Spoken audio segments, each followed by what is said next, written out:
everybody. It's Tuesday and I'm sweaty. I've been out pulling weeds. How rock star is that? Let me thank my wonderful sponsors at 5 Star Guitars before we get started and let you know that if you've been dreaming of being a rock star and you need to have a killer guitar, they've got a great selection of guitars at a great price. And I've mentioned this before, there's no sales tax in Oregon. So you can buy these guitars online at www.5starguitars.com. And you're going to save a bunch of money because everything you've been looking at, Sweetwater and all those other chain stores, you're paying sales tax on these guitars. So they've got great guitars. They've got lessons. They've got repairs. If you need that old SG repaired after you broke the neck off, they can do that. You can get lessons from people like Jennifer Batten if you go to www.5starguitars.com. And if you do that and you talk to Jennifer Batten, you'll find out that she's got the Guitar Cloud Symposium this weekend with 4 of the greatest guitarists on the planet. So it's an all-intensive workshop, 3 days long. I think Gil Scott Henderson is doing a guitar workshop at the last day. So go to guitarcloudsymposium.com and you're going to get hooked up with Jennifer Batten. She doesn't even know I'm pimping this, but she should because it's awesome. So 5starguitars.com. And then once you become a rock star, you're going to meet people like my next guest. This dude is one of the funniest people I've ever met. And I met him through the show, Rockstar Supernova. So we're going to talk about the history. We're going to talk about the hilarity behind this guy. And you're going to get to know him if you didn't already. So subscribe to this channel on YouTube if you haven't yet, and then learn more about my wonderful friend, Mike Vaughn. Mike, thank you for being here. Hi. How was that for an NPR intro? Good. Nobody's ever described me as funny. So that's. Are you kidding me? No. Dude, your holiday cards are the funniest thing on the planet. I stopped doing those, Kevin. I stopped doing those 12 years. I ran out of ideas. That was all you needed. That was all you need. Well, I'm sure the Michael Jackson estate probably sued you for your portrayal of the Neverland Ranch. I did get chased off of Oaks Bottom Park in Portland when we shot that. I did get the guy in a golf cart came after us and we like packed up the camera and just like boogied out of there. Is that where you did it? Yeah. And then you just photoshopped the Neverland Ranch logo. Yeah. Yeah. I didn't recognize the entrance letters. That's all I had to do. That's amazing. Oh my God, man. We're going to share some of those cards in a little bit. I have to go through your cards if that's cool and share some of that stuff. I see that Mike Klaus is on here. He's saying, hey, Mike. Hey. Yeah, Mike and Mike. What up? You also said we met through Rockstar Supernova. That is not true. You emailed me, you stalker. Because of Nate Morton and that whole deal. Okay, I'm gonna give props to Nate. All right. Okay. I had been watching Rockstar NXS. I fell in love with his drumming. It was amazing. Then I did some stuff with Storm, and Storm went off and she did Rockstar Supernova. So I was excited to see Storm on Supernova. I went down to her performance where she did Anything with the Dramarama song. And I talked my way backstage to go meet Nate. I said, dude, you blew my mind. I just had to come up here and stalk you and say hi. And so he said, hey, go hit NateDrums.com. N8, right? Is that N8Drums.com? Yeah, good memory. I hit the website, hit the contact form, and I filled it out. And then I got a reply back saying, hey, thanks for checking out Nate Morton. Here's, if you have any questions about the website, contact me at, and there was a 503 number. Yeah. Like, wait a minute.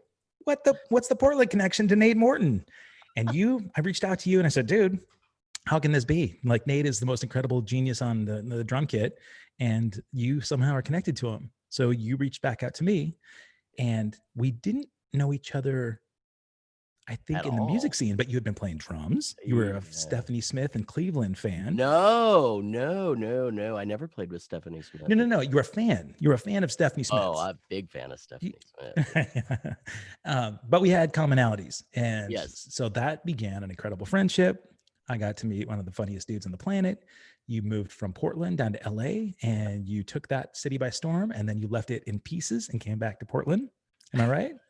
And then the story's over. Boom, we're done. Done. I'm actually dead. Enjoy my ghost. I do, man. I want to go back a little bit. So when I got a hold of you, how did you connect with Nate? How did that whole thing happen, first of all? So I was a big fan of Poe. Remember Johnny, Angry Johnny? Right. Big fan of Poe for a long time. And she came up to Portland. She liked Portland for some reason. She started her last tour here and ended her last tour here. Okay. And when she started the tour, I don't know what, she came up with her brother or something with I don't know what happened. Next thing I know, I'm being asked by her to design the backstage pass for her tour with my designer buddy at the time.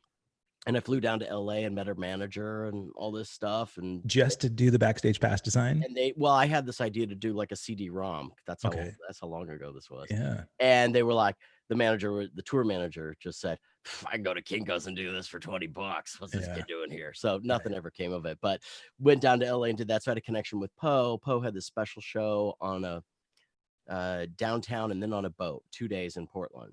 Okay. And I was at the first venue and Nate, the drummer, just walked up and we just started chatting, and that was that. And then on the boat, we hung out the whole night. You and Nate did on the boat. Yeah, we were just instant friendship. I don't know what it was. It was very. He's super, super, super, super friendly. Yeah. As are you.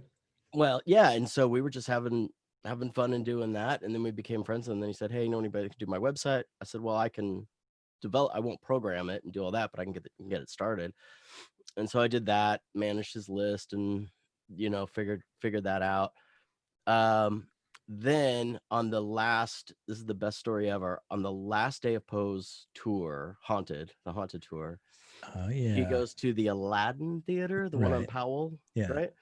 And Nate's like, I'm in town. Let's go. First thing in the morning, I meet him there, and it's sound check. Yeah. And he's up on stage doing sound check, and there's a roadie, and some woman who works for the venue. And the girl turns around and goes, "Hey, you guys want to get high?" Oh and I'm not really a weed guy, but I'm not going to turn it down. So I go, sure. And this is before it's legal. Right. So we go up to the little projection booth, get high, and that's that. Nate and I go have late lunch. He does the tour. Afterwards, we go to Mary's, the strip club, and we're sitting there and we're looking at the stage and just chatting. And this girl sits down right between Nate and I and just starts talking to us like she knows us from years back. And we're like, who are you? This? And she goes, don't you remember I brought you the sandwiches on the bus, Nate, and I smoked weed with you in the booth? I'm like, what? That was her, the production manager from Aladdin? Yeah. Oh my God. Oh, that is awesome. So she went from that job to the other job in the same night. Oh my God. And Nate's jaw just I knew there was a connection to Mary's, but I didn't know what it was. And yeah, he loves Mary's. We walked into Mary's once, and the bartender and somebody else at the bar went, Nate. He goes, I've never been here. All right, so people that are watching this, you should know, if you're not in the Portland area, Portland is known it's known worldwide, I think, for being it has more strip clubs per capita than any place else in the world, which I guess is an allure to some people to actually move here. And a lot of Mary's barely qualifies as a strip club, though. It's a dive bar with the stage. Girls get up and put money in a jukebox, and it's about 3 feet wide. The highlight of Mary's is the postcard on the wall from Courtney Love thanking them for being nice to her. Oh, I thought for like launching her career, but yeah. She danced there. Yeah. She's like, thanks for being cool to me. I'm sure. That's my favorite tourist attraction in all of Portland. So when you bring people to Portland, you say, okay, first stop, we're going to go Voodoo Donut, and then we're going to hit Mary's Club. We're just going to stop in and check out the postcards. And then, yeah, there is an obligatory dance for all guests coming out from out of town. So they have to get up as a guest, right? And dance. if you want, or go next door and have a burrito. You can choose. That's actually what Nate said. He said the burritos next door are the best part of Mary's. There's a door that connects the two. Okay. Yeah. It's incredible. I may or may not have had those burritos. I don't know. But I, the crazy thing about the parallels and the ways that people get connected is that some of those kinds of things could be fleeting. They might be just like one of those deals where you'll run into somebody one night and then never see them again. But memories kind of stick with you. You and I haven't gotten to hang out in the same room for a few years, man. But I think there's a few things that stick in my mind. Aside from that first time, we were together the night of the earthquake in LA when I played that really cheesy, dingy club in LA with Animotion. Remember, it had the checkerboard walls. And Oh God, that wasn't in LA, son. That was well, like East an LA. hour. Yeah, Yeah, that was like an hour east. That was crazy far. yeah, Yeah. Downey or something like that. Yeah. There was an earthquake? Yeah, earlier in the night. So like they were cleaning up all the glass and everything because um I the must have been driving. I had no idea. oh I yeah, had no, no idea. between sound check and the gig. Okay. And yeah, it was a cheesy gig and silly. There's an old really scummy flea market right across the street from that place. Remember that? Like the Vaguely. I remember there was some police chasing some dude at the end of the night. it's all like that every there, Yeah. every over there. Yeah, which is probably why you didn't live in that neighborhood. But you were, you were gracious enough to put me on a couch, man, a couple of times in Silver Lake when I popped into Yeah. town, and I thank you for that. Drummers, we need it. Not a Uh, problem. oh, Mike also says, Mike Klaus, he says, it's also funny that there's a shared bathroom between Mary's and the burrito place with only a curtain in between. I didn't know that. I love that Mike knows What? this. Dude, can I tell you a funny story about Mike and I too? Mike Klaus? Yeah. Okay. Why do I know his name, but I don't think I know him? You have to have known him. He's been a buddy of mine forever in the music scene. He's been so supportive of all these bands. Dang it. Mike and I, all right. So, I did that video with Ron Jeremy, right? At his swingers club here in town. Oh, yeah. Okay. Sesso. So he owns Sesso or something. he owned Sesso. And Okay, put a pin in the Ron Jeremy thing. well, that's it. And we're going to go back to Ron. Okay. Because we'll talk more Ron. But long story short, shot a music video at Ron's club. I had worked with Ron. I had this little partnership with him, right, over years prior. So that he had let us use his club for Western Aerial to go in and shoot a music video for Stripperland, the theme song for the zombie stripper movie. Okay. We shoot it during the day when they're not open. Mike Klaus leaves his gig at the Standard, and we all go out for sushi and cocktails across the street from Sesso. A whole bunch of people that he worked with were there, and a lot of couples. These gals were saying, "I heard that there's like a swingers club around here. I can't believe that." And I said, "Yeah, it's right there across the street." Mhm. And they said, "What? Like people actually go in there?" And yeah. Yeah. In fact, you know what? It's like 8:00. I think they do like a welcoming thing for an hour where they bring people in that are not yet members to give them a preview of the club before it opens up. So you can go in and I said, it's like finishes in like 10 minutes. I bet we can get in there. So we go over, we get in the line. And as we get there, the girl that's at the door said, "Hey, I'm really sorry. We're not doing the preview thing. But you're already a member, right?" To me. Oh. And I said, "No, I'm not. Sure you weren't. She said, "How do I know you?" And I said, "Well, the music video the other day." And she said, "Oh yeah. Well, you know what? How many do you have with you?" And I said, "I think we have like 6. She said, "Yeah, come on in, you guys." And so as a fly on the wall, we went in and we had to be voyeurs. We had to just see what the whole thing was about, Totally.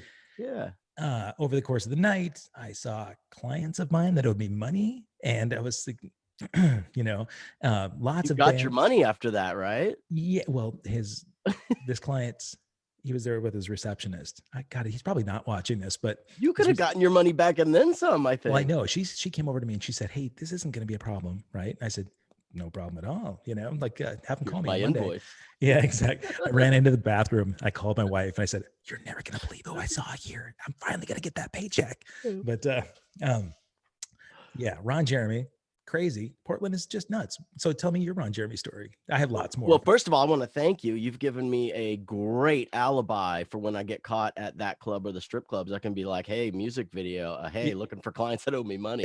This is perfect. Right. This is perfect. Exactly. Ron Jeremy was in a short film I was in in LA just before I packed it up out of LA.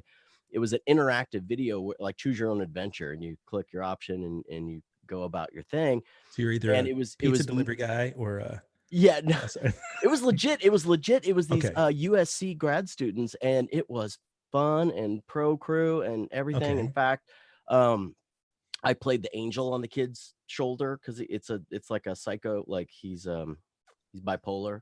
That's sort of thing. obviously fiction. And I'm one of the voices that he chooses. And then Vicki Lewis from News Radio was the other voice. Oh, really? And so I was like, "Oh my God, I'm working with somebody I really, really enjoyed her work, and she's awesome." Yeah. And then we're sitting in the waiting room, and here come, and they had warned us. They said, "Oh yeah, and Ron Jeremy's not here for the table read, but he's in the film. He really wanted to be in the film, and he plays a crazy doctor that puts a lobotomy stick up the guy's nose or whatever."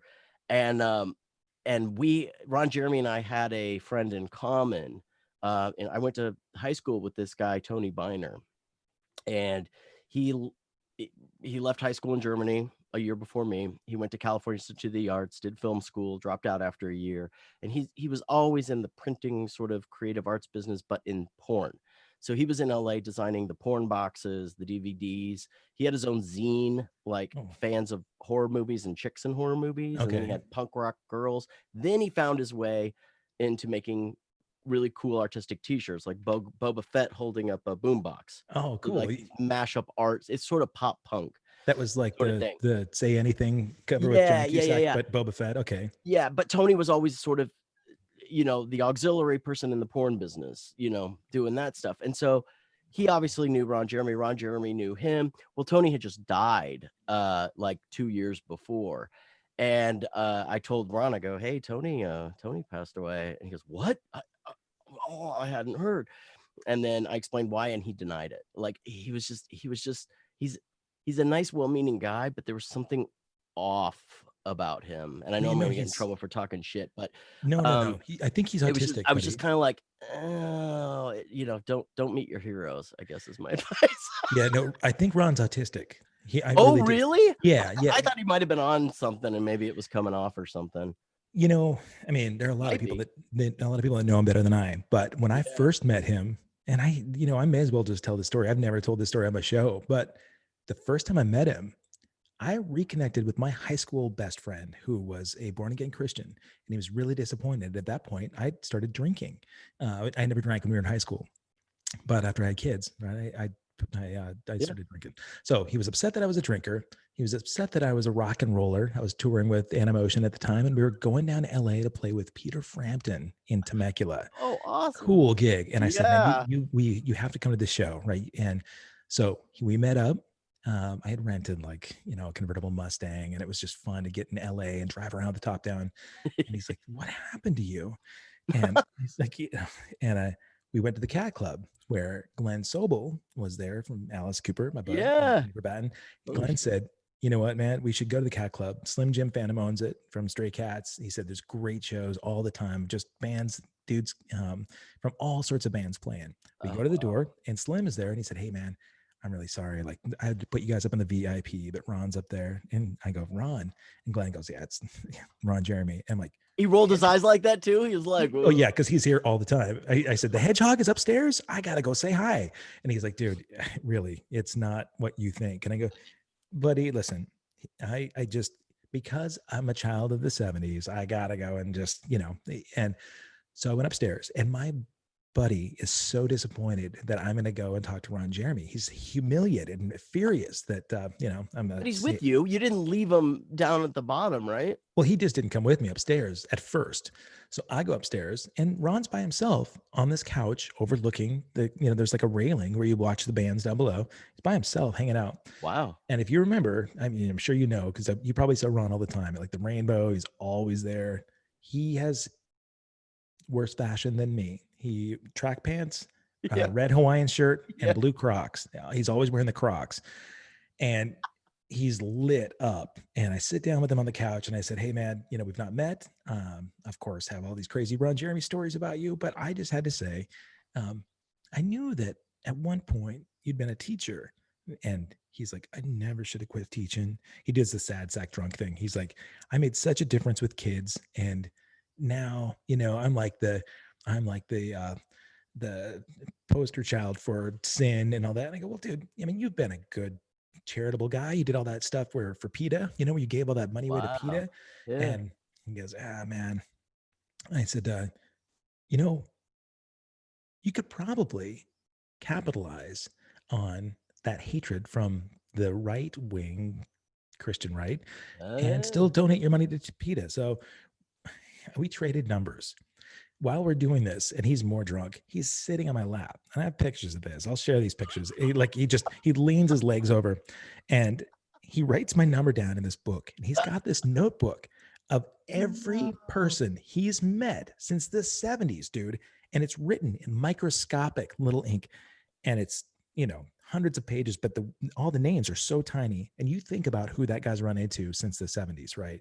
So How my thick name, was the book? Are we yeah, talking? no, it was a probably like a college rule type, Yeah. like a manuscript book. Yeah. Oh my But God. the numbers are just tiny, thousands and thousands and thousands of numbers. And he writes my little thing down. And I'm like, oh my God, I'm in the book with who knows, like probably presidents and, all these other people. On my way home, flying home, I thought, yeah, what I could take the WWJD logo, change it to WWRJD. Oh my God, I love it. I bought the domain and I started putting together all this merch. And I said, Ron, we could sell this merch and then you could just donate it all to charity. Donate your money to PETA. So I called him up. He doesn't remember meeting me that night, but Oh I said, here's the deal. no. And then I said, I'm going to talk to a patent attorney just so we can get this thing taken care of. And then we'll divvy the money. He goes, I don't really want to donate the money to charity. I'll keep my half and you do whatever you want with yours. I'm like, oh, okay. Okay. So I front it. I buy a bunch of shirts. Never did anything with it. I still own the domain. I think I sold 2 shirts on accident to like Australia, paid $35 for the shipping that I may have charged $5 for on the website. Oh my So I God. lost money on it. But I saw Ron so many times afterwards. And I said, hey, look, I haven't done any marketing, haven't sold these shirts. I still have a bin full of shirts, but I will get that money to you. And he's like, what are you talking about? No clue. Didn't remember a thing. And like last time I was at the Rainbow, I'm there with my buddies and he walks over. He's like, hey man, like he knows me again. Like he does know me. We've done business together. Yeah. He walks over and says, hey, you gonna eat all that? I got the pizza. And he just starts taking pieces of pizza off my plate. And I said, yeah, you can have a piece of pizza. Dude, you remember the shirts? And he's like, you owe me money? I said, well, I would if I had sold some stuff. I promise you, I'll give you money. But he didn't remember that. He just assumed that somebody had money. So here's the deal. He's got a ton of money. He's a miser. He doesn't spend any of it. Not on fashion, that's for sure. Yeah, I know. But what I've read is that he just keeps all this money. He lives in a crappy little like West Hollywood apartment. Yeah. And just hoards it all and doesn't do anything with it. Well, now he's in jail, right? You heard that he got No, he's in jail now? like 2 weeks ago. He busted for alleged sexual assault in clubs in LA. 3 different women, I think. Oh my God. And yeah. So that's kind of a horrible ending to that story. There is more that we could talk about. Thanks for breaking the news. Listen, if it's not on PBS NewsHour, I don't know about it. Yeah, I don't watch the news either. But unfortunately, I do find out about Ron Jeremy stuff because, God, that's hilarious. his club's not here anymore. I still have the domain. I still have a ton of what would Ron Jeremy do. Oh, the club's still here. It's just called something else, and he's no longer one of the owners. Oh, okay. What I found out when I talked to him at the shoot. Oh, okay. All right. Yeah. What was the name of the movie that you did? God, let me look it up real fast. Is this on your IMDb? Of course it is. Of course it is. Let's see. What was it called? You're calling me out, and of course I'm spacing. No, it's okay. You can. Well, we can. You can. Bastard, I am. What was it called? While he's looking, I got too many credits.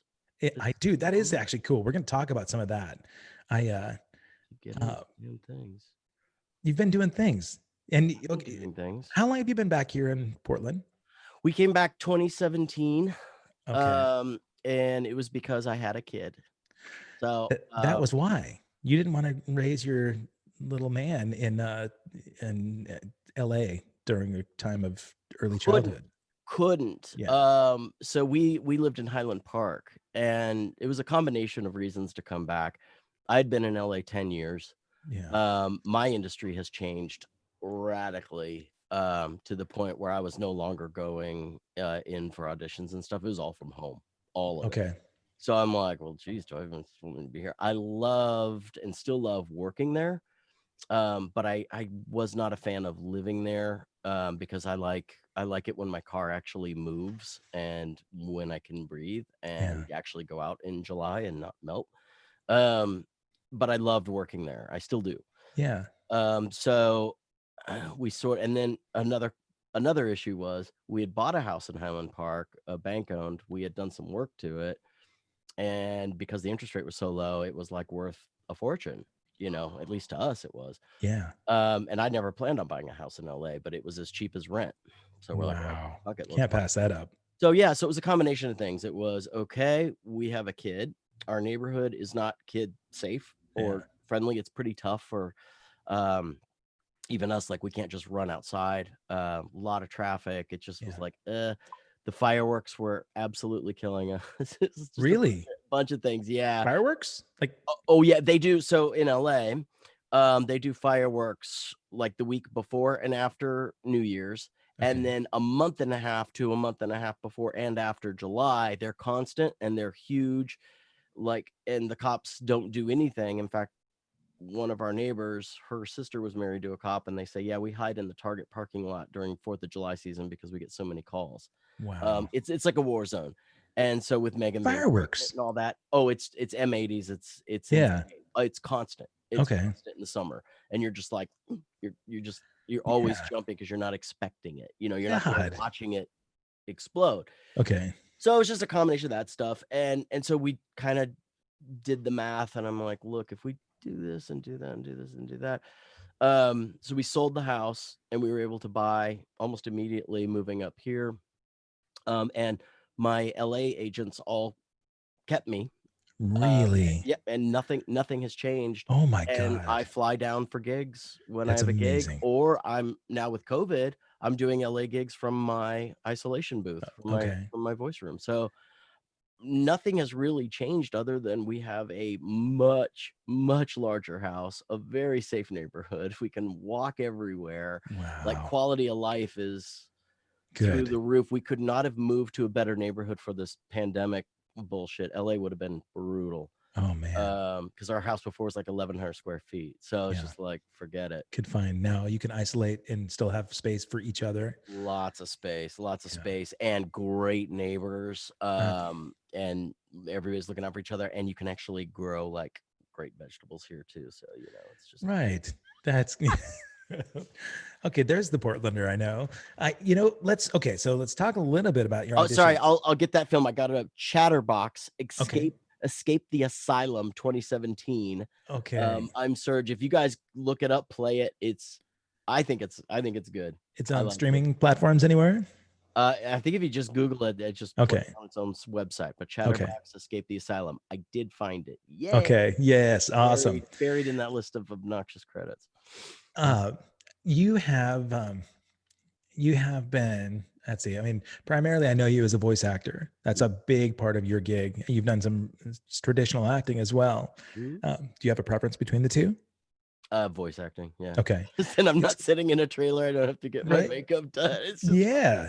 and you're free to go past your physical abilities in voiceover. Okay. You can be really young, really old, really fat, really skinny. Whereas on camera, I'm pretty much a fat Jeremy Piven. That's about it. Except I'm nicer to work with. You're not at all fat, but I've never recognized the Jeremy Piven thing until now. No, I got dad bod *2 now. I have dad chins. That's just not fair. But I did see the dad butt. You had the little video where you had the great video on. I love that you were just open and sharing it, man. I just did that to win money. It was a contest, so all your days at Club Cecil paid off, man. So let's talk a little bit about the voice over stuff. Did you have you always been into theatric and drama type stuff? No. Are you from Portland? What? From what? Are you from Portland? No, I grew up outside of Denver, Colorado until 7th grade, and then moved to Frankfurt, Germany. Oh, that's right. Then came back to Colorado in 1990 for college. Okay. Lived all around Colorado. Moved out to Portland in 97. Really? Yep. Okay. Yep. Putting the first wife through med school out here. Okay. And then that ended well.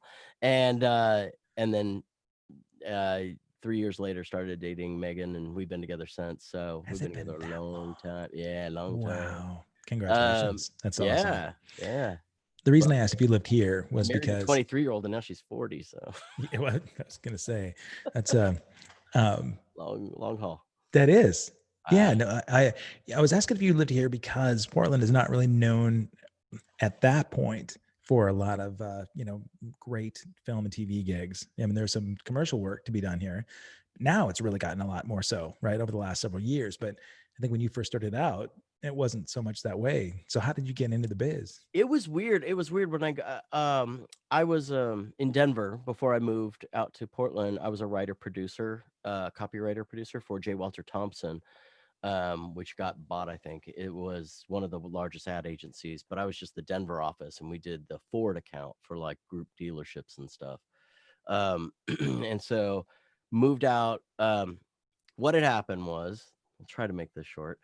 I was Make it interesting. directing. I don't care if it's short. I So I I'm love just to name. teasing you. I'm gonna name drop the fuck out of Do you it. now. All right. So Maggie Roswell, who does a bunch of voices on The Simpsons, this is 96, 95, 96-ish. I'm a fan of The Simpsons, and Sure. she lives in Denver, and she flies to LA to do The Simpsons, and I didn't know that, and I was like, holy fuck, I'm gonna book her. I don't care what spot it is. Yeah. So I had a bunch of radio spots for the Kansas City group dealers and some other regions. And so I just booked her. You know, they didn't do voice auditions back then unless you could really afford it. It was just Okay. take somebody's cassette and see what they sound like and get approval and go. Wow. And she got to the studio and she was great and she was nice, but I wasn't getting what I wanted. And I was a shitty producer director. And so I line read her, which is something you never do. And I just said, Maggie, just read it like this. And it was very Gen X. And I did my own spot. She left and the engineer turns around and goes, you know, you should probably do voiceover work. I'm like, no, I hate the sound of my own voice. And he goes, well, I have to send this contract out 7 different markets. You want to do the math? And I went, that's 12,000. Okay, yeah, let's make a demo. Wow. So I just read 3 of my own scripts. Really? Moved to Portland. Yeah, and I did nothing with it. I just had a cassette for like a month or 2. Moved to Portland and I got a .com job. It was the .com bubble. Remember those days? Late 90s? I do. Yeah. And I was working at 800.com and I just looked up who's the best agent in town. At the time, it was Q6. Okay. And I took my cassette on a Sunday.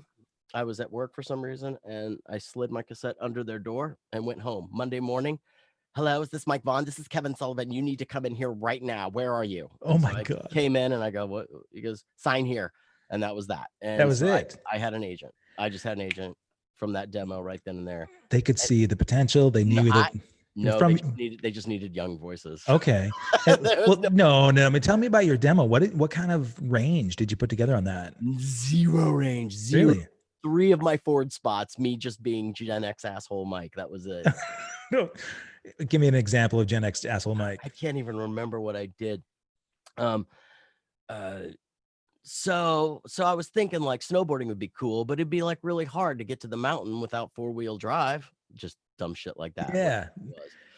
It was just that. And you know what? It's funny because that voice has led you well in a lot of things that I've heard you in. So this is it's just about being yourself and making people think you're not selling something when you are.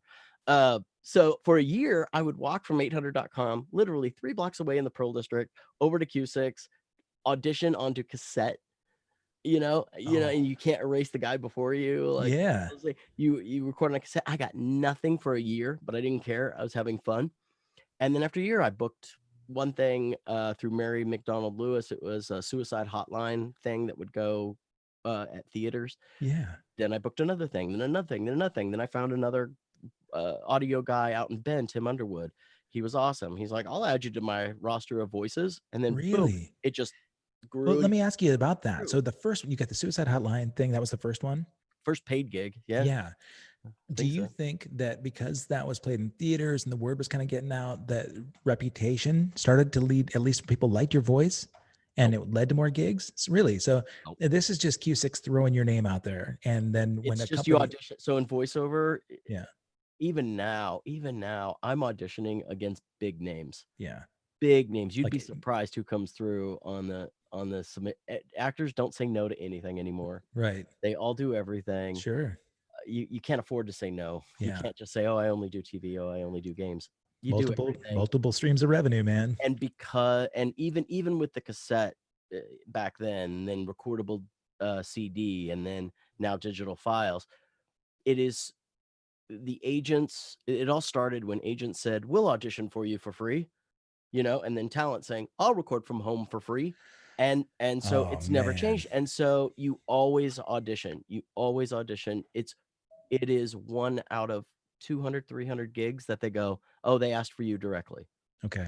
That's rare. Yeah. That's so rare now. So you just never know. They might, if you're a celeb, they might have an idea that they want you, and then Sure. they'll ask. But most of the time, you're auditioning. Even when they say they want you, they still want you to audition so they can hear what it sounds like. Really? Yeah, and so I think what caused the uptick in booking was I was getting more confident in the auditions. I was getting more experience. People were getting used to hearing me Yeah. and comfortable knowing, oh, this guy is legit. He is for Yeah. real. That's all. I mean, so if you're drumming, I mean, when you start out, you're not going to book Animotion your first couple years out, right? Right. So what do Right. you have to do as a drummer to audition or get gigs? Is it word of mouth or what is it? Always word of mouth. Yeah. I mean, like I've never done really an audition. And thankfully, um, the singer from Animotion saw me play with other bands. He was looking for a drummer and I was referred from somebody. And then a Flock of Seagulls thing came along exactly that same way. I played with Animotion 15 years, but I met the Flock of Seagulls guys when we were touring. With They and they saw liked my you. personality and they knew, yeah, I mean, they knew I could at least play. And even the sub gigs, right, with Missing Persons and all those other gigs, those all came that way too. Um, it's usually never because I'm a badass drummer ever, right? It's just that But you are. no. I'm a good hang though. I'm easy to get along with. That's totally the truth. That's honest to God truth. No, I you can are a badass drummer. I can hold my own in a lot of gigs, but I am nowhere in the same universe as somebody like Nate. It's just a different league altogether. And we talk about it all the time. He and I do. It's, I don't do it religiously the way he does. I've got my niche and I do it well. Yeah. My selling point really, and the way that your selling point might be that, you communicate with your voice in an authentic way. People feel that you're being yourself. You're not selling, real estate when you're doing your voice. But there is a confidence quality. There's an ease. Like they know that if they book you, you're going to come in, you're going to be easy to read. You're not going to be a pain in the ass. You're going to show up on time. You're going to deliver. Well, it's the same thing in most businesses, right? Right. And in the music industry, it's as competitive as the voiceover industry. There are so many people looking for voiceover gigs. I know, and I probably don't even have any idea, but when I talk to people about it, they say, like, it's unbelievable how many people are reading for a gig, and oftentimes it still has to be who that at least a recommendation. So if like I couldn't walk in there and read for a particular role for a new sitcom, maybe as a bumper for a new sitcom, because you were doing all sorts of those. What was there was one that was a long running series, and you were always the voice for a comedy series that was out a few years ago. You got to remind me. It was because I'd always hear your voice and think, "Oh, there's Mike again." Don't Trust the Bee in Apartment 23, the ABC promos for it. That's got to be it. Okay. Yeah, but you have such a recognizable voice. And On Point Credit Union, you're the On Point guy, right? Yeah. So, but for years, right? Every On Point spot you heard, there's Mike Vaughn's voice. And did you have kind of a regular script for an On Point that if you speak it, somebody would know? No, I had my own internal like clock on what I knew what booked the gig. I knew I could hear what the creative director said he wanted, and I could read the script and digest that and just sort of mix it all together and see if it works. It was a good gig because I do like credit unions, so I'm not fighting myself in terms of like, oh, this is for a shitty cause. It's a good Big cause. oil, right? Yeah, it's a good cause. I'm not with them. Personally, I'm with a different credit union, but credit unions are good. I still like, but I was taught they were good. I believe it. So I drank the Kool-Aid. I believe it. That's fine. And then it was just a matter of, and then they would do a good job of like having the TV spot or images or something in the script. And I could just use images and just be like, oh, I can picture this. And I'm just telling you what's going on, and just know that I'm cool with credit unions, and that it makes it a lot easier. If you get a gig where you just absolutely hate the product, it's a slog. Yeah, that's when That's what it's like. I mean, that's work, right? I mean, sometimes it might not feel like work, but you love doing it, and it's something that, wow, I'm lucky to be getting paid to do what I'm doing right now because I love this. It would be like telling you to play 2 different time signatures. Yeah. It's just that's not fun. I have to think about it. Right? I mean, really, and that's another thing. I mean, you talk about amazing drummers. Millions of drummers can go out there and play in completely different polyrhythmic Oh my gigs, God. and they love it because they like math. I don't like math. Ugh. I don't want to do math and think, how fun is this? I want to move somebody when I'm playing, and I Yeah, want to feel like I'm moving, right? And I'm with you on that.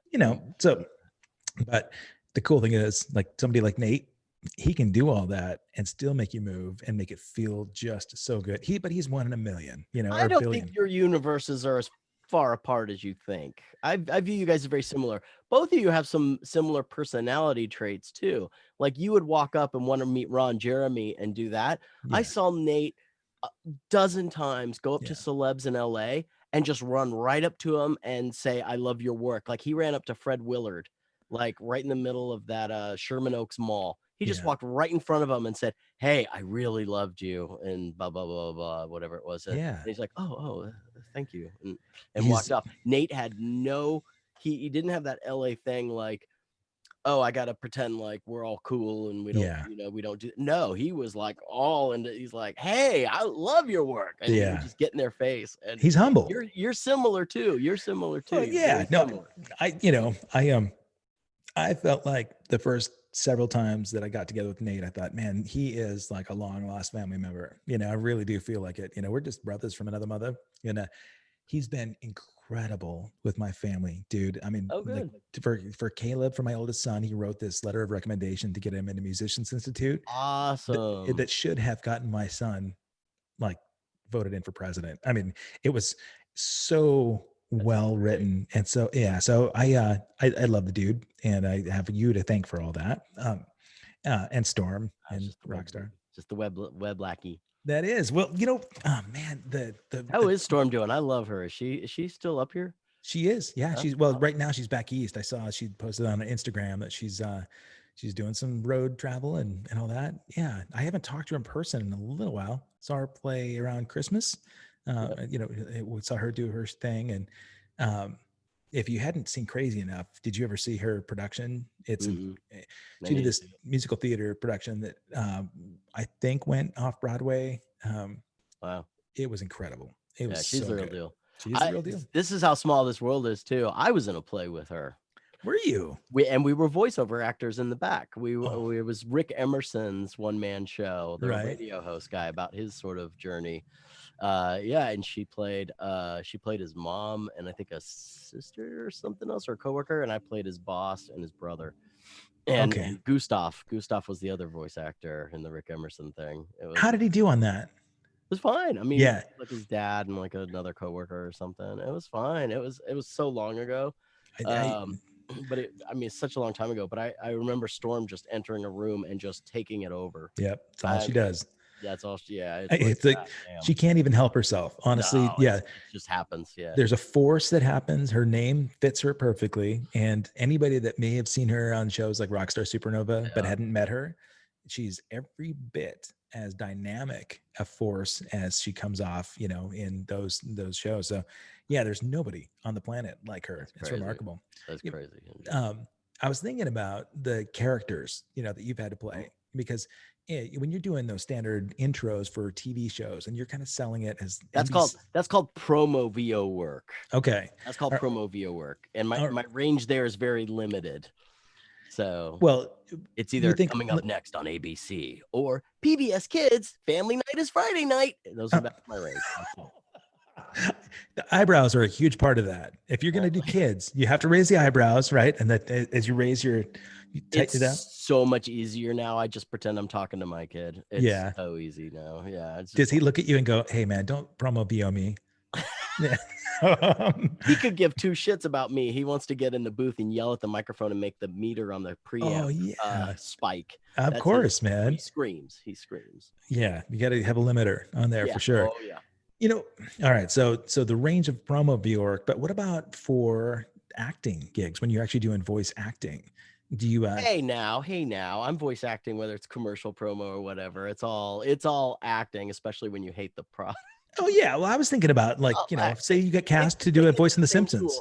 It's the same tool. It's the Yeah. same toolbox, and you Okay. pull out whatever works. At least that's how I explain it. But yeah, the character stuff is I don't know. I don't know what my range is on the characters. I don't know. Do you have, well, I was going to say, as a voice actor, when you watch something that's been overdubbed in animation, or Yeah. you watch like those, um, science documentaries or something like that, does it make it difficult to watch those because you're studying their voices so much? Only when they're really, really good or really, really bad. Okay. It's gotten to the point now where my wife will watch something and go, "What the fuck was with that voiceover?" And I just laugh. Oh, really? Yeah. Yeah, yeah, yeah, yeah, yeah. And if it's really good, she doesn't notice. But if it's really good, I'll take note. I'll be like, "Damn, that was really connected. Like that really worked." So yeah, I do step out of it a little bit. I would imagine the same way you would if you heard a drum track and then you sort of forget about the rest of the song, right? And yeah, sometimes it Yeah. ruins a concert for me because I just go and watch the drummer all the time, you know. And Yeah. dude, I'm so ignorant about so much. I never listen to lyrics. My son, older I'm son, the same Caleb. way. Really? Yeah. I'm the same way. I'm terrible with lyrics. I I'm just terrible. I listen to the melodies. I listen to Yeah. how the song makes me feel. But Caleb, my older son's a wicked drummer, right? He was like, Neil Peart is God. He said Rush is all there is. So with Nate, we went down. Nate was recording at A&M Studios, Okay. Henson Studios, right? So Wow. where the police did all their stuff and all that. And Yeah. that's where they would track all their stuff for the voice. So we Ah, went and we watched him do it. And Caleb's on his Instagram. He's not even paying attention. And I'm like, dude, do you realize how much history, how much coolness there is right here? And the engineer was like asking my son, "So you're a musician?" He goes, "I'm a drummer." And he goes, "Yeah, right on, cool. So you and Nate must get along well." And he goes, "Yeah, Nate's good." And and he's like, "Who's your favorite drummer?" And Caleb's like, Neil Peart. He's the only one." And he goes, "The only one?" He goes, "Yeah, he's the only one that matters." Nate could hear it in the playback. So Nate comes out afterwards and he's like, "So Neil Peart's like the only guy?" And Caleb said, "Oh, that's all I like." And he said, "You ever heard of a guy named Vinny Colaiuta?" And Caleb said, "Yeah, my dad's talking about him all the time." And he goes, "Well, there's a reason for it, you know." And so we went out in his car, that little Subaru, his oh, little badass car. We listened for hours. He played on his iPod yeah. his bank of all these obscure Vinny Colaiuta tracks, from Oh, wow. Zappa to all these obscure prog tunes. And Caleb was like, "Yeah, it's incredible, man. Yeah. But show me his lyrics." And then I was like, "Oh, yeah," because Neil wrote all the lyrics to all the Rush tunes, and I realized he's Oh, been listening to it from a completely different perspective, yeah. and I didn't even think about that. but and that my ignorance with music, I guess ignorance, it's just my focus has been limited because I'm so into individual musicianship, or I'm into like the feel, which is why I loved so much of the butt rock in the 80s. And I go back now and I think how vapid and superficial it all is. But But at the time, but it was a good time. It made me feel good. You all about reflect your on cherry pie, exactly. easing your seat back. Exactly. You know what I'm talking about, man. Um, so if it doesn't bug you, if somebody's pretty good, are there like professional, like major name actors that are really good at the voiceover? Like I Oh, always hear, yeah. like Seth Rogen is in everything. It seems like, right? I He hear him. was. He was for a while. I don't hear him that much anymore. Okay, who's really good? J.K. Simmons Oh, is phenomenal. I really like Allison Janney's stuff, although when COVID hit yeah, and you could tell she was recording from home because all of a sudden the mic in the quality. room sounded kind of funny. It was like, what? And there's like, So oh, right. She can't go to a studio. Right. Okay. Got it. so what's out there that she's had to do from home? She's Kaiser. I think she's Kaiser Permanente. Okay, all right. So yeah. And Wow. all the pro actors, I mean, LA was scrambling there for a while. All the actors who weren't set up at home all of a sudden had to get set up at home, Mhm. like now. Right. Whereas us regional actors and us working actors, we've been set up at home for decades, Right. you know. It's old hat to you. So if you're a celeb and you don't have to be set up at home, great. You get that space in your house back. But Yeah. it was funny when the pandemic hit because there were some actors that I read this Hollywood Reporter article about it. Some actors really had their stuff together, and some were like scrambling to figure out what mic to get. And Right. it's like that's such a beginner's But isn't that stage. cool? Kind of doesn't that make you feel really good about where you're at? You're like, Kinda, uh-huh. yeah. And it was like, God, it'd be nice just to focus on the acting and not have to do all the tech side of it. But that's not our reality. And Yeah, and again, even being a name is no guarantee that you don't sure. have to audition against so and so and such and such and all that. Like there's no I always thought, yeah, you get to be such a name or so recognizable, they just ask for you. Yes and no. I mean, you still, it's all about the auditions. So Really? on average, this is a gross average over the year, but I turn about 80 to 100 auditions a month. And if I book one new gig out of that, I'm doing very, very, very well. And when I Really? started the voiceover world, like back in the 90s, it was more like 10-20% booking ratio Okay. because you weren't going up against everybody on the planet. You were going up against the 10 guys in Portland. Yeah. But now with the internet, I submitted once for a Nintendo job, and the Nintendo job was a commercial, so it was union and awesome and the whole thing. And it literally was, um, it wasn't this spot; it was the next series after it. But the idea was, everyone likes to party. Mario Party 8, rated E for everyone. Everyone likes to party. Mario Party 8, rated E for everyone. That's it. That's the gig. Really? The And range, you just give two different ranges. I do the cool laid back for Yeah. Nintendo. I would Yeah. always do the cool laid back one and stay out of the way so the Okay. agency could have a great portfolio piece with that isn't cluttered with the voiceover. And then my second take was for the Nintendo clients who's like, I gotta sell more units. Fuck, sell something. So you bring up the energy and make your adjustment that way. And then that way you got the cool and you got the salesy and that's how I booked some Nintendo spots. Anyway, that said, I went to a gig. And it turns out the ad agency people were friends of other ad agency people that I knew.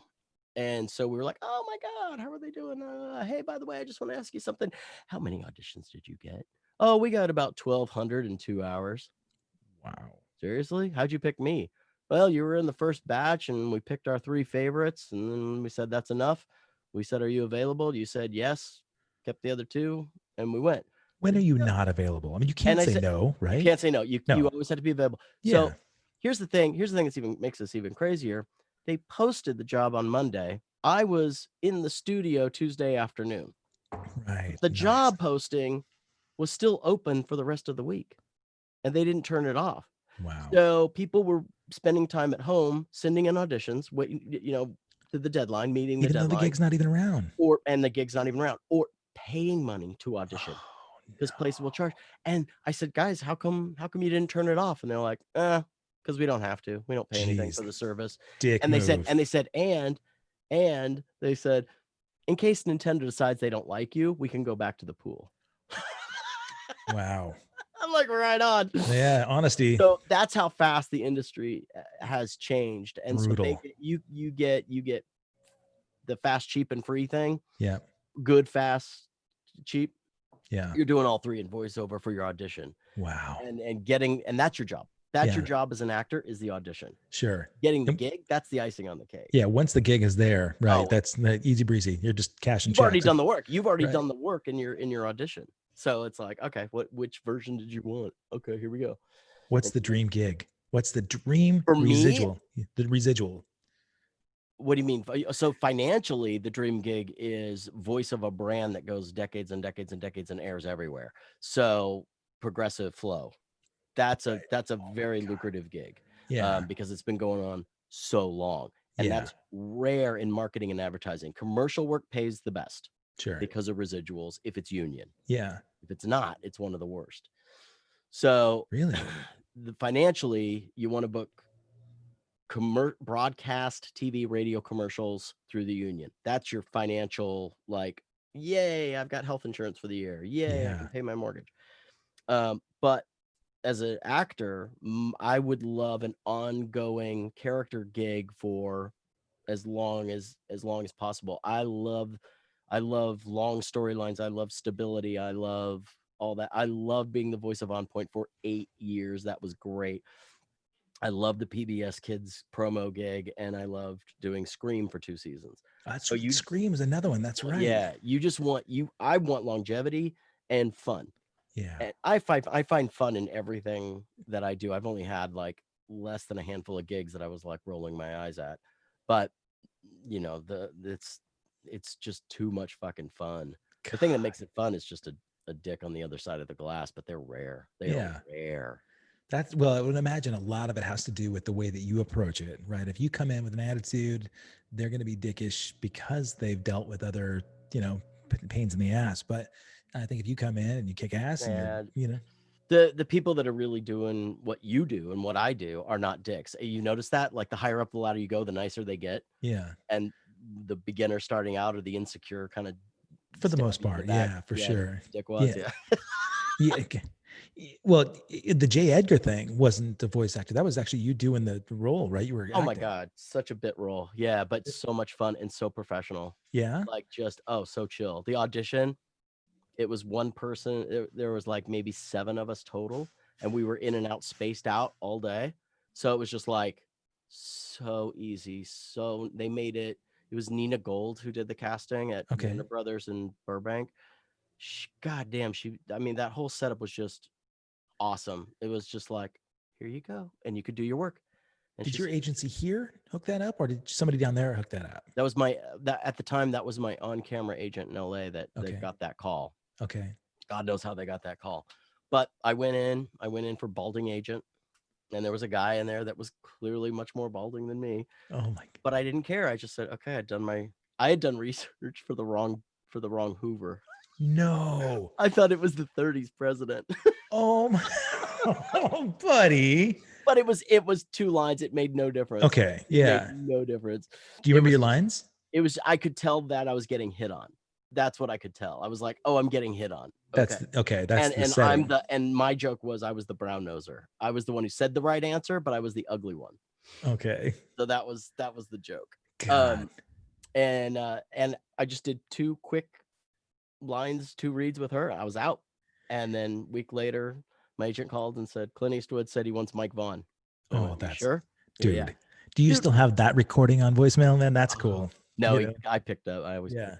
Of course. You always pick and then up. and then it was like it wasn't like voiceover where it's like, okay, you got to go in a week. Okay, you got to go in 2 days. Oh fuck no, I had like I think 2 or 3 months or something. Wow. It was crazy, and They were just doing some development of the script, and they're so. I mean, this is A-list. This is top of the Yeah. heap, and they're so well funded and organized and got their shit that they know how to take the time Yeah. that they need to make it good. God. You know, I mean, they had a lot of work to do. They had make it look like 1940s, 50s, 60s eras. So, I mean, they had a lot of That's shit to deal with. amazing. When I think about set design and all that, that goes into it. It was incredible. I was in a giant soundstage for my scene, and it was the offices of the FBI. They made the offices inside the soundstage, the offices. It was huge. Wow. I mean, it must have been 4 stories straight up. Really? Wow. Yeah, just open. And then all the different rooms look so authentic from the phones and everything. It was phenomenal. I love that. It's so cool, man. That really is the magic of film still, to this day. Yeah. Speaking of magic, before we wrap up, I have been promising people that they get to look at your holiday cards, and they're so freaking funny. Tell me about where those started, man. Like, was that just an idea that you thought, you know what, we got to do something kind of, I can share them here. I've got the screen share. I just wanted to. I was gonna say I have a website of them too. I think I do. So MikeVaughn.com. Okay. Holiday card. MikeVaughn.com/holiday card explains everything. Okay. So yeah. Okay. Oh, it talks about the origin behind them. All of them. I think. Okay. So. Yeah. Yeah. A little bit. So you've got the the whole full count. All right. So here we've got the blurbs with the stories behind them. You can order them. Look at this. Yeah, nobody's ordered them. Oh, buddy. You know what? I'll trade you a Ron Jeremy shirt for a book of the I was going to ask you for a Ron Jeremy shirt. Oh my God. Oh, this is great, man. Okay. I'm going to share this here. We're going to share a little holiday card book here. All right. So if you want, go to MikeVaughn.com/holiday card, and you can look at from our family to yours. Happy holidays from our family to yours. This really is the greatest. Are you able to see that all right? Yeah, I can see it. I love this one so much. I've had so many friends look at your cards that we had over the years, and they all think, are those his real kids? Oh yeah. I lost a client from that card, and I gained 2. Oh yeah. This is only a portion of the card right here. This one's just that's just the intro. That's just the intro. Okay. Because Neverland Ranch. So here's card number 1. This is year 1, 2005. Okay. Yeah. I love that there's a whole storyline here. I do need to see this. I love that my stomach didn't stick out to where it does now. Buddy, we were all so young then, but oh my God. Oh, yes. All right. Year 2. And I got the slave. He's an actual slave off Craigslist, and his owner approved it. But I had to be very careful how I was representing them, which was a lesson for me. And the 4-month-old girl was my neighbor's 4-month-old. Oh. So they brought her by, and it was raining really hard that night in Portland, and the kid, the slave, came by on a scooter and had wiped out. Oh And no. so I had to Photoshop like his bloodied up knee and whatnot. Oh. Yeah. Oh my God, that is so Portland. I Yeah. love it. This poor little girl, as she gets older and she's going to be telling like her next boyfriend, "You want to see my first acting role?" There you go. I think everybody has blocked it out. Oh my God, so good, man. Look at this. Oh, this one's great too. I love This that. one I had moved to LA. So the first two I was still in Portland. 2007 I moved to LA. And so this was shot in Griffith Park. And Oh I bought the BB gun at a sporting goods store, and the deer is an actual stuffed deer from a prop house in Burbank that has all the animals. no. Yeah, You yeah, went to the prop house and borrowed their deer? paid dearly to rent it. Okay. Yeah, and bought the rifle. Oh my God. Yeah, and then my now wife, girlfriend at the time, Megan, actually took the photo. I She told did. her, I said, here's how to do it, and I left it a little wide so I could go in and do it. But my camera, all Oh, that, and we did it without a permit, as fast as fucking I'll possible. bet. Having a Yeah. rifle in Griffith Park. Oh God. Yeah. Yeah. Again, it's 2007, Yeah. simpler times slightly. Oh, buddy. So yeah, we hauled the fuck out of there. Oh my God, man. You're just below the Hollywood sign there, huh? And the deer, no, I'm on by the golf course Okay. side. The deer, the head comes off, the antlers come off, and the legs come off. So you're So you get, stuffing. so I stuffed them in my Volkswagen Jetta. Somebody that's out there hiking, I'm sure they're like, "What's going on with this crazy guy in the gun?" But yeah, your face makes that whole thing. The look on your face, just the Somebody deadpan. said I was holding the rifle wrong. I beg Uh, to differ. I think it's just a weird angle, but I don't know. I'm not. I don't. I'm I like, don't do guns, but I don't think he probably would have it. Yeah, I mean, you got it against your shoulder, but it seems like you'd probably be on. Who knows? I don't know. Let's see. Oh, this is the best. Oh my God, the Kama so Sutra. this is give a little of yourself this holiday season. The crazy thing is the book that I'm actually using behind. I made that thing at Kinko, or I made it on Photoshop and then printed it out at Kinko's, and I added the special holiday edition Oh star yeah. to the Karma Sutra, and I'm reading it to kids. But the crazy thing is, the real book that's holding that up Yeah. is the Toshin Big Book of Boobs. Book of Big Oh. Boobs. You know what I'm talking about? They have big book of butts and dicks now. I But haven't seen. oh No. my god, yeah, they're in like bookstores, and it's just a big giant set of tits, and Oh, all the photos are like old photos of tits. Megan got it for me as like a joke gift, but I had to cover the pages of on course. the inside in case the kids went Yeah. around to the other side. And the little girl in the red hair is our friend's child. She was 3 or 4 at the time. I was just thinking, you have such wonderful friends to lend them to Kids. you. Yeah, the kids to you. Kids, yeah. That's the Silver Lake house you stayed at. That was your view from the couch. Oh man, yeah. That's I feel like I'm part of history. Yeah, just right there. Yeah. All right. Let's see. God, Yeah. sideburns. Oh God. Oh, look at this. Oh, So buddy. this was actually like a year or two after the guy in the Minneapolis airport got caught having Yeah. sex with the foot code in the airport or whatever it was. But I just brought it back. Always cherish holiday memories past is the joke. And we shot this at USC. Oh my God. I had a director friend that helped me out getting it. And the Santa is this guy, Michael, spacing his last name, but he's like the naked guy on all the Tim and Eric stuff. Oh my God. Really? Yeah, yeah. He's all about nudity. We had to beg him to keep his clothes on. Well, he's bearing a little skin. Oh, he kept trying to take off all his clothes, and like he wanted a full nude version or something. And I'm like, but I have to have him look like Santa. So, right. And I knew where the card was going, so it's like, yeah. Oh, this is great though, man. I love so much about that one. Yeah. Let's see. Oh yeah, there is the full card. Like, Yeah. again.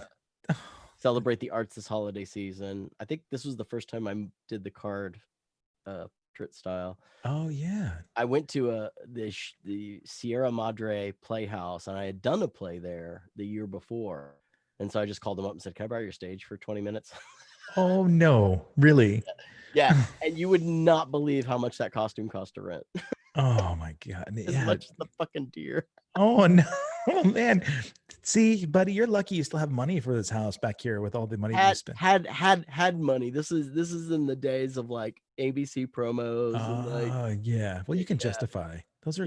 are business expenses. Write Well, those off. and this what so the first two cards went to about 40 people. Yeah. And by about this card, I was up to a few hundred. And by the end, I had 400 people on my list. And so it was time to wrap this fucking thing up. Yeah. I was going A, out of ideas, and B, it was just too expensive.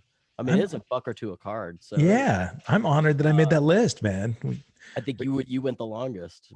We kept them. People, yeah. The birthday boy. You got so much going on here. The bongs, the little girl that I was reading the Karma Sutra to. Yeah. The passed out prostitute and the guy with Coke on his face. Those are her parents. Oh my God. Oh my God. These neighbors when you were in Highland Park or at Silver this Lake? was Sam and Andrea who work for ABC. They were good friends and neighbors in Silver Lake. Yes, they were up in the woods there. This is their house. Oh, so, yeah, the birthday boy party pad for that. Yeah. Is that Comic Sans? It's hand painted. It's hand painted. Yeah. You would not even. Oh, okay. Oh, there's my wife. My wife her first appearance. Beautiful, man. She's probably cheaper talent to have to pay, right? You don't have to have to hire these actors. I paid dearly in grief. Oh yeah, I'm sure. Grief and insecurity. Oh God, look. So we were. This was the year we moved, or we're moving to Highland Park, and this is a pawn store on York Boulevard. Okay. LA people will know exactly what I'm talking about. And that's a voiceover friend of mine, Ben Carroll. Really? We were colleagues, yeah. And so I asked him to do it, and I asked the pawn store if they would let me do it, and I made all the props and rented the costumes yet again and did this. So this was slightly less expensive. I was hoping that was a real pawn clerk that's just like, dude, what are you doing in my store? That's my buddy Ben. He's awesome. He sounds exactly like Seth Rogen. Oh, really? Exactly. A little bit cheaper. This was a complicated one. This is my friend Dave Waite. He used to live here in Portland. He's zookeeper.com. He's doing animation now. Wow. Okay. Marketing. This is his office in Hollywood on Sunset. Wow. And the idea here was there was that old beer ad where people on the beach are doing activities, but it looks like they're all doing sex stuff. Okay. And so it was all perspective, and this is my attempt at that. And I would say this is probably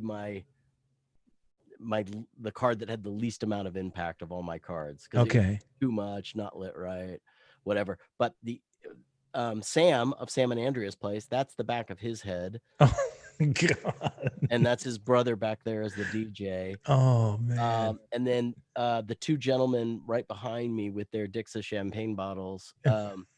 The one on the left is Robin Thomas, who you've seen in everything from Murphy Brown to Damages. Wow. Working like crazy. And then Victor Morris, who got awards in Portland for booking the most acting work, but he's down in Southern California near San Diego. Does a lot of opera. He's very, very talented. Wow. Yep.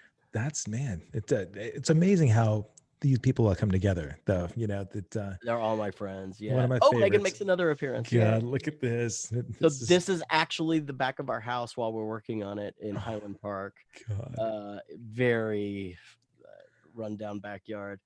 And so we just went with the white trash gingerbread family.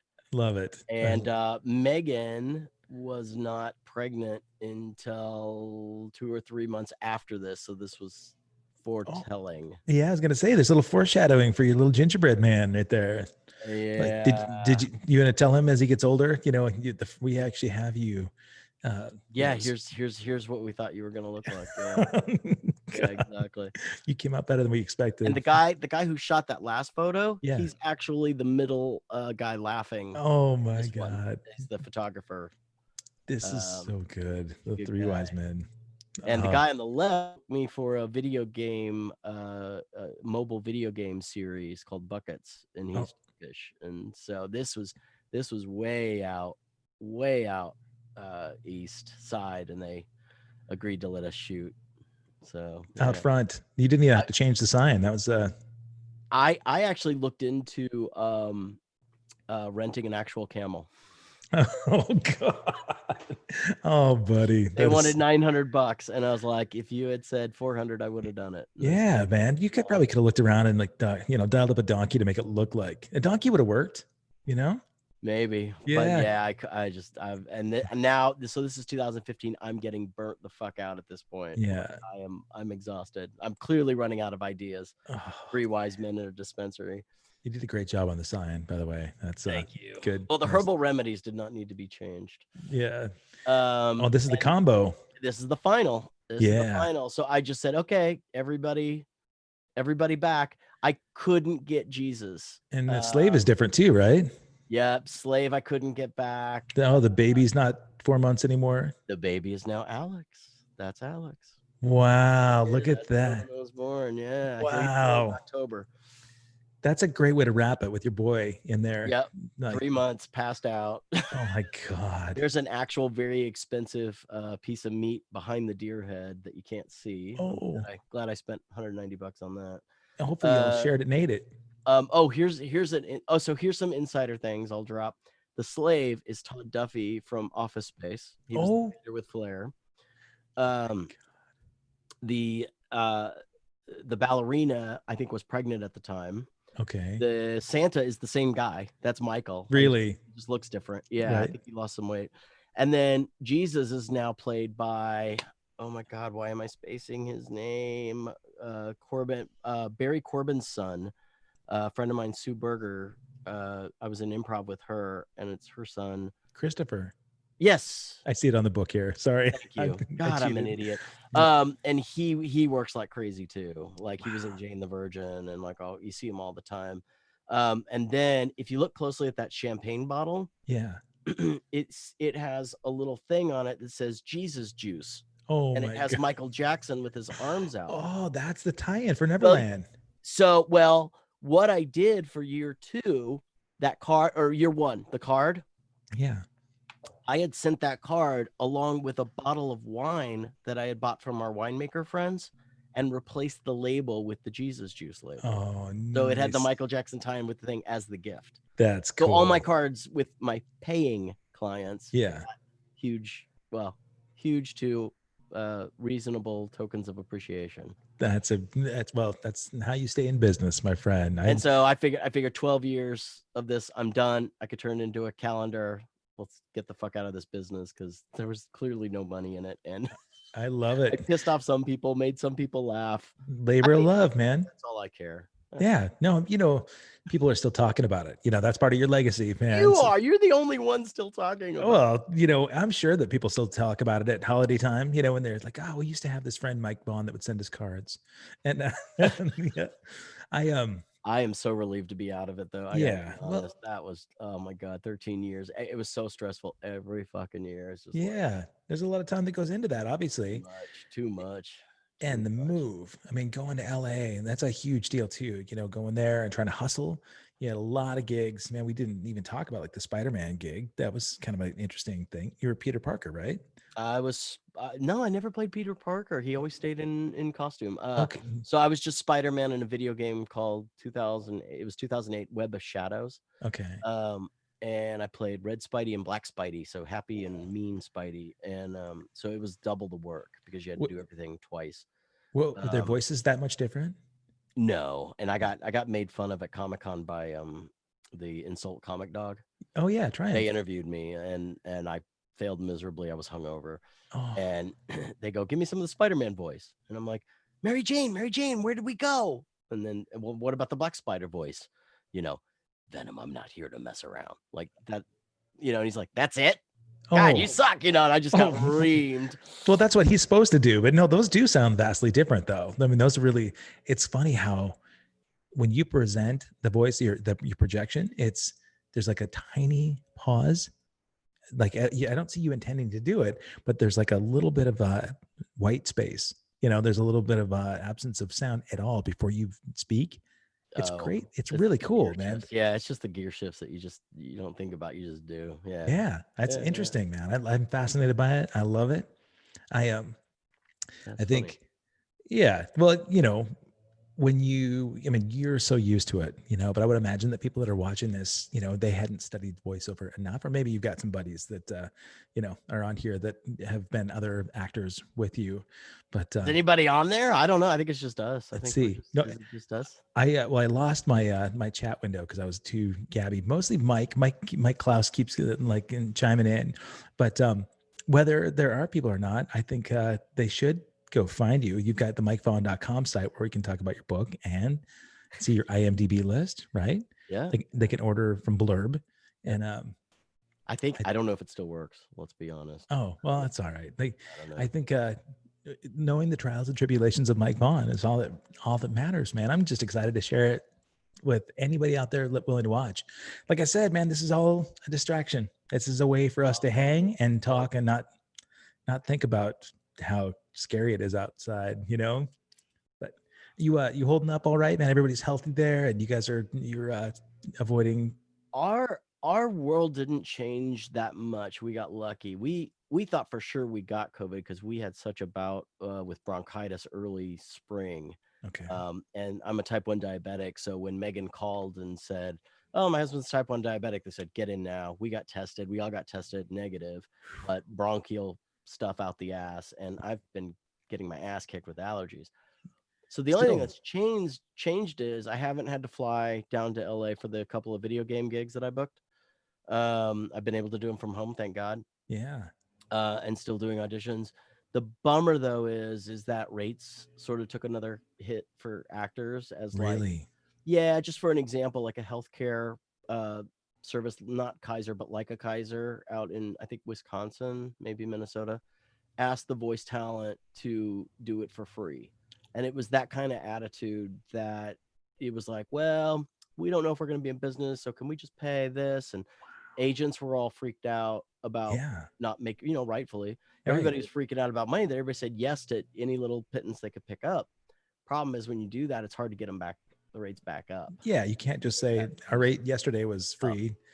It's tough. So Yeah. another rate decline in my business was kind of tough. Some clients late to pay, but other than that, I'm still doing auditions. This gives me some free time to work on the house.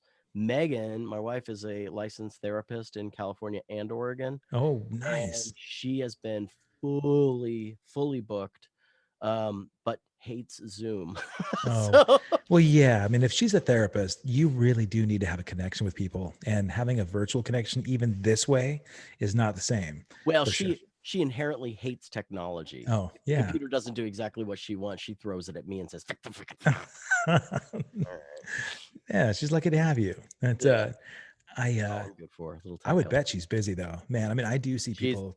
She's literally behind this wall, and I can faintly hear, her chatting with somebody. Oh, How man. how are you guys holding up? I mean, you're, you've got your web knowledge and all that Yeah. too.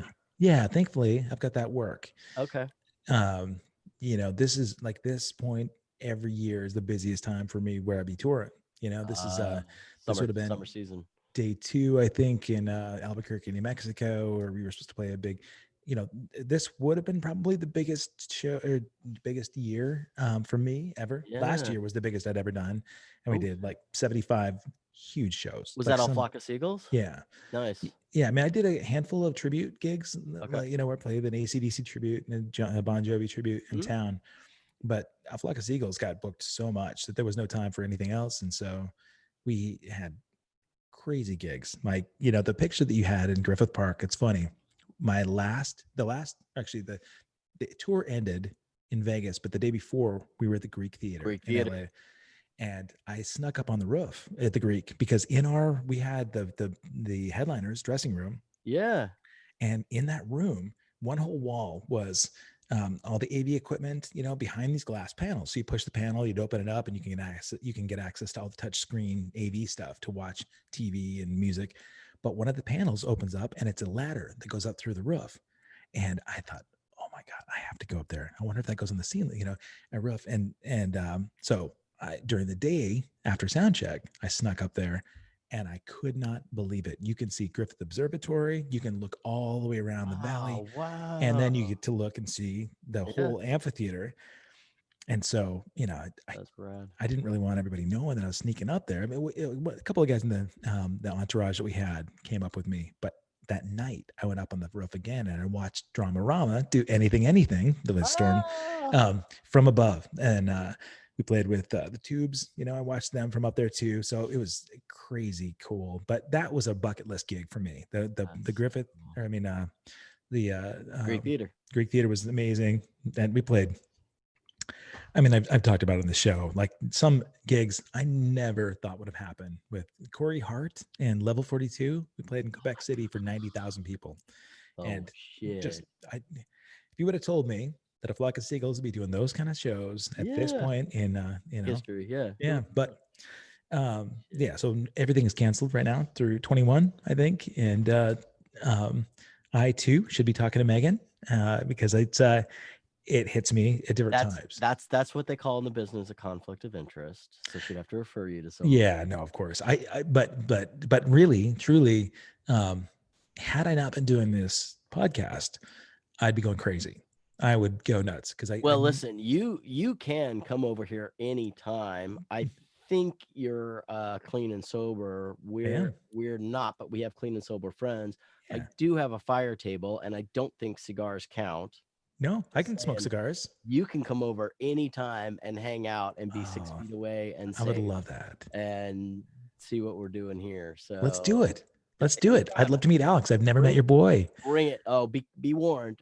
He says motherfucker a lot now. Oh God. 3. Well, then I may have to as well. Normal child development, right? Well, he has his own iPhone and says motherfucker. That's the ringtone. Oh my God, that's awesome. Well, he's gonna be right at home. Then he's fine. He's fine. I would love it. I miss seeing your face, and I would love to see Megan and you and I, man. We'll be hanging. So right. I thank you for spending the afternoon. Thanks, on the show. I'm so glad to see your face. Is it okay? It was fun. I had fun. Tomorrow was supposed to be. Tomorrow we were supposed to do second part of the Kenny Aronoff interview, but he got booked for another gig. Thank God. Oh. I mean, dude, he's working all the time. So I said, of course, man, you do your thing. We'll like a studio gig or something? Is that? Yeah. Okay. He's got a wicked studio where he's gigging all the time. I don't know if you saw that in an interview, but it starts off, I love looking at people's backdrops, where they have something interesting. And his had all gold records. And I said, oh, look at your backdrop. You've got some gold records. And he said, well, yeah, there's Rod Stewart, Melissa Etheridge, John Cougar. Let's see, that was whatever, he had like all these different, and then I said, well, yeah, you've got like 1,300 records you played on. And he goes, hold on. It's 1,300 records that I've done have gone gold, platinum, or diamond. Like, okay, you win. And I joked, I had his drum tech on a couple of weeks ago, right after that. And I said, Mike, I've got to get some gold records for that part 2 of the Kenny Aronoff interview. And he goes, you can't. And I said, why not? And he goes, because he's got them all. there are none left, man. So I was excited for the follow up with him because his story is incredible. And you, as a drummer, you get this.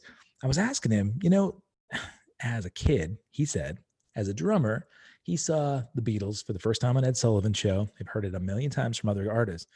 He said, I begged my mom to call them so I could get in the band. And he said she wouldn't call. And I cried because I was 5 and I wanted to be in the Beatles. And he said, 50 years later, I'm playing with Paul McCartney, side drumming with Ringo Starr at the Kennedy Center. And he said, I felt like, I've redeemed myself. I made it. And that's unbelievable. It's crazy, man. I thought back and watch that. It's a really fun one.